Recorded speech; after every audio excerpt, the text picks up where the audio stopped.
So from newborn all the way to 12 years old. This is what you call also a combination pharmacy. And then, pwede mong taasan yung headrest, pwede mo din siyang i-recline for newborn.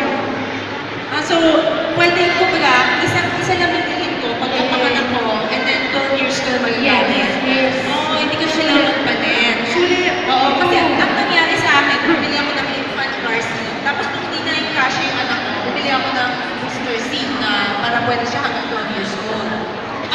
Yeah, for the moms that are looking, or for the parents who are looking to really ensure the safety of their kids, actually si Baby Company lagi namin i-recommend sulitin nyo na may installment naman available, so 0% kaya-kaya nyo yun. Ayun naman pala may installment. Kaya, alam mo, importante to, hindi to masasabing expense or gastos, no? Investment siya dahil sa kapakanan ng mga anak natin. Di ba?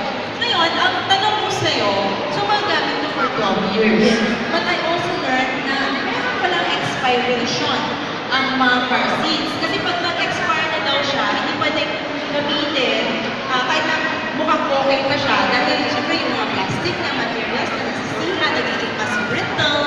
So, ito ba tatagal ng 12 years? Yung mga combination seats na malaki yung grouping, like this one is for 0 to 12. The brand, the manufacturer who makes it, makes sure that it can be used for 0 to 12. So, bala yung 6 years expiration date is merely, how do you say, a guideline.